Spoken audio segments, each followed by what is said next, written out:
Isu lama kembali menyeruak ke permukaan dan menyeret nama Robby Tremonti ke pusaran sorotan publik.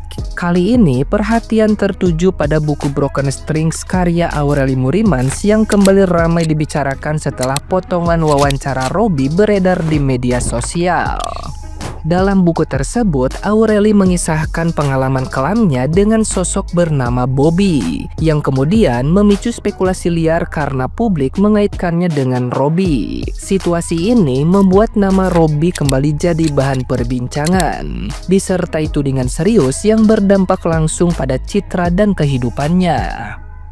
Dalam keterangannya, Robby menegaskan bahwa dirinya berada dalam tekanan emosional akibat isu yang terus digulirkan tanpa kejelasan. Ia menilai penyebutan nama Bobby dalam buku tersebut membuat publik dengan mudah menghubungkan masa lalunya dengan Aureli melalui jejak digital. Menurutnya, pencarian sederhana di internet langsung menggiring opini bahwa dirinya adalah sosok yang dimaksud. Robby pun meminta agar tudingan tersebut disertai kejelasan identitas, sehingga persoalan ini tidak terus menjadi asumsi publik yang merugikan dirinya secara personal maupun profesional. Nah, gimana nih menurut netizen yang terhormat? Silahkan berkomentar ya.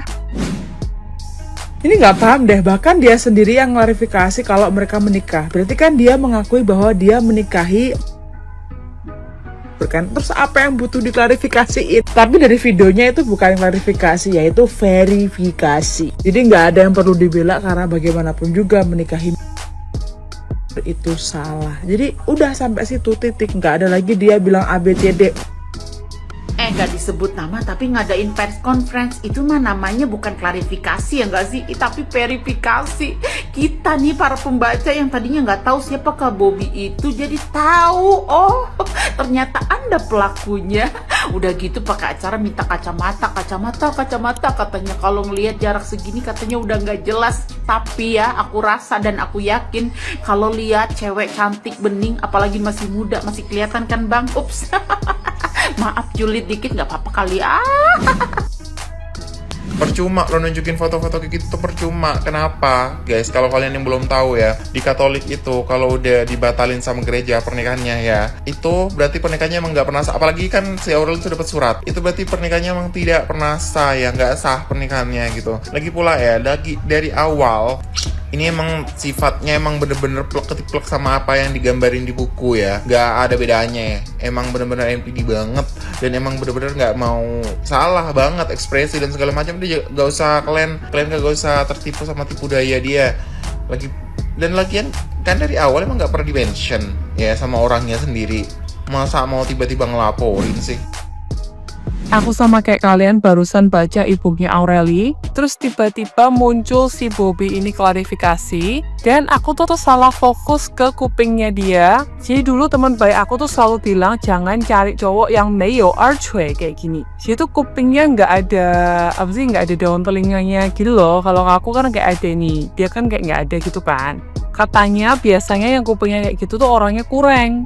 Nah, menurut ilmu Mienxiang Tiongkok, ternyata yang kupingnya nggak ada daun telinganya kayak gitu, itu emang tempernya jelek. Jadi kayak gampang marah gitu loh. Nah, kalau yang daun telinganya tebel kayak gini, biasanya tempernya bagus. Jadi nggak gampang marah. Menurut kalian valid nggak? Kita belajar jadi manusia dari Aureli. Beberapa hari ke belakang kita benar-benar dihebohkan ya dengan cerita Aureli dalam sebuah buku Broken String. Broken String ini menceritakan di mana Aureli pada umur 15 tahun mengalami yang namanya. Hal ini bermula pada saat Aureli mengenal sosok pria yang jauh usianya berbeda dengan dia, yaitu 29 tahun. Di sini kita belajar ya, untuk seluruh perempuan Indonesia, hati-hati, jaga diri kalian. Dan untuk semua orang tua yang nonton video ini, tolong jaga anak kalian. Dan jika anak kalian memiliki hubungan dengan manusia lain yang usianya jauh berbeda, waspada.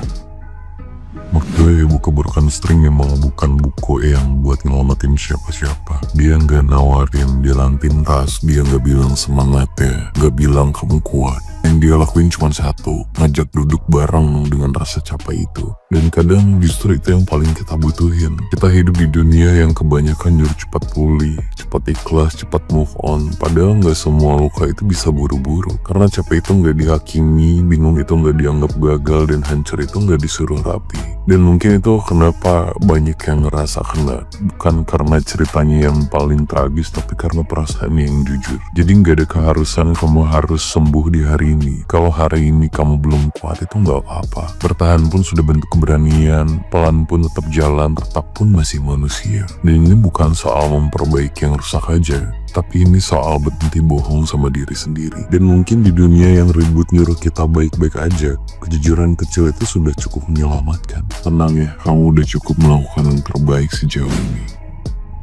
Gue cuman mau ngasih tahu kalian gitu, kalau kenapa gue ke-trigger sampai bikin 3 video, gue sendiri pun kaget. Itu karena memang gue pernah mengalami trauma dengan orang yang NPD, walaupun levelnya tidak semitik mbaknya gitu kan ya. Dan memang ada benang merahnya guys, antara orang yang NPD yang ada di hidup gue dengan si Bobby ini gitu, di buku itu gitu. Kenapa? Karena banyak hal yang sama, salah satunya adalah up until today dia belum bisa mandiri dan masih tinggal bersama orang tuanya. Itu salah satunya seperti itu. Dan ya memang nggak ada yang bersama dia gitu loh tampaknya gitu, nggak ada yang sanggup kayaknya gitu karena ke NPD-annya itu gitu kan. Dan kalian jangan heran, banyak banget gue baca di komentar, kok bisa ya dia, kok jahat ya dia, kok dia nggak punya nurani ya.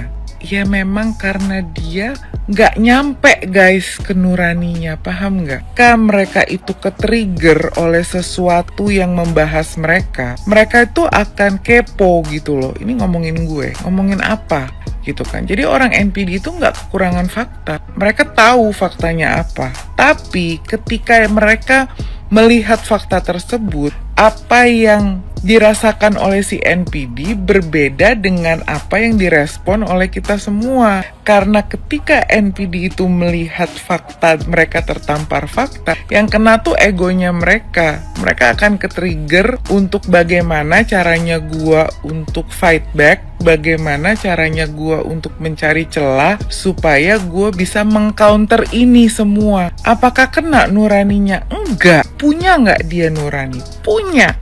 Bisa nggak nuraninya itu kesentil? Bisa. Caranya adalah ketika orang NPD itu punya orang yang dia kagumi dan dia hormati dan orang tersebut yang ngomong, itu baru bisa.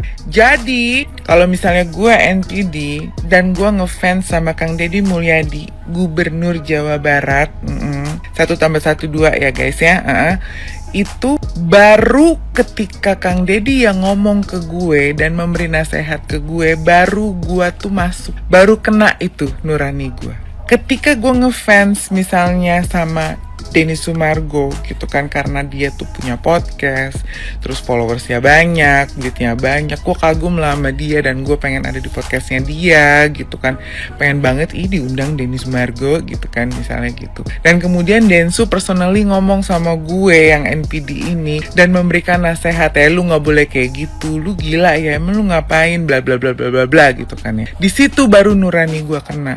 Tapi ketika yang ngomong itu adalah korban dari gua yang NPD ini, kena nggak nurani gua? Enggak. Yang kena itu adalah ego gue, yang mana ego gua itu akan berusaha bermanuver untuk mencari counter back, alasan untuk meng-counter back itu semua, sekecil apapun.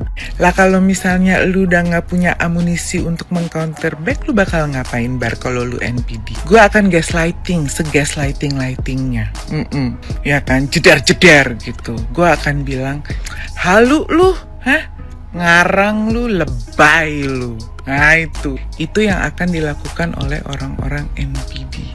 Mereka akan berusaha untuk mendistorsi realitas lu, padahal sebetulnya yang terdistorsi itu adalah realitas mereka sendiri. Kenapa? Karena mereka itu punya gangguan kepribadian.